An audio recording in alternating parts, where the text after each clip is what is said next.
Shout out to Ashton Lewis for sending me this story right here. And before I go even any further, when I first saw this person's image, I thought it was Ethan Couch. My first thought was, that was coming to my mind was, what did this little punk ass do now? I mean, was it already worse enough that he ran over some people while driving drunk and he only got a slap on the wrist a few times and fled the establishment with his ratchet ass mother?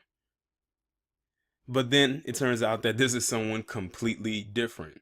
Now, I would have a name to give y'all, but the only article that I have seen so far with this story has not released his name.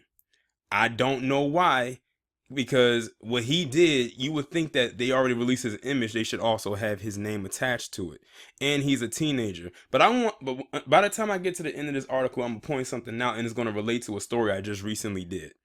So, a teenager has been arrested after police said he threatened to blow up a Cobb County middle school and then use a gun to kill as many people as possible.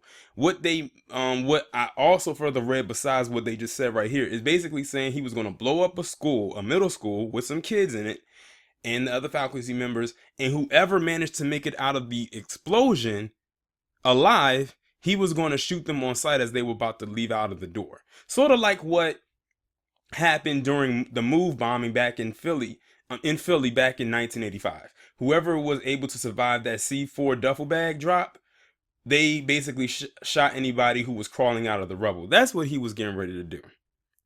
Channel 2's Chris Jose was in Mableton, where police say the man emailed a threat to administrators at Floyd Middle School. Police say he threatened to plant a bomb inside the school and shoot people after it exploded. Now, here's the thing right here. The title of the article says that he's a teen, but right here it says he's a man. Which is it? And and the thing is, they left it so vague. They said teenager, but they didn't give his age. Then they say man, but they still didn't give his age. They didn't give his name. We just have his picture. But like I said, it's going to drive a point at the end with a commentary I just recently did. Police searched the teen's home, so now they're calling him a teen again. Police searched the teen's home but did not find explosive. The man they called him a man again. So I'm confused. Is he a man or is he a teenager? Because I could have sworn teen was ages 13 to 17 and man was 18 and up. It says Jose spoke to the suspect's family, who said this is a misunderstanding. Of course they're going to say it's a misunderstanding, even though they got proof that he was going to do it. He put it on his social media accounts. The Cobb County School District said they did notify parents and sent out the statements. If any of our parents did not receive notification, we'd urge them to update their contact information with their local school or at the district office. Now, the point I want to make here is this.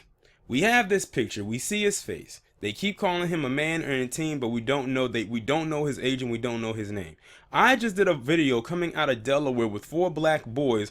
By the end of that article, we knew what their names were.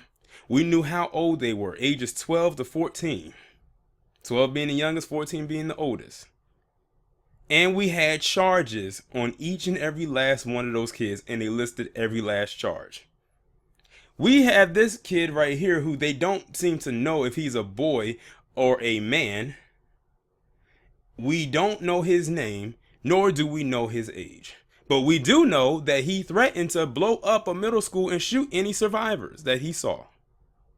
Do y'all see where I'm going with this? Or maybe I should have got this from the Daily Mail, because I think they probably would have put all that stuff out there. But then again, they probably wouldn't have either. Who knows? That's why I like covering stories from different angles. But yeah, they're not going to call him an attempted domestic terrorist, because you know white people, they're never labeled as terrorists. Y'all let me know what you think about this down in the comments below. Like, share, subscribe. The links will be in the description. I'll talk to you in the next one.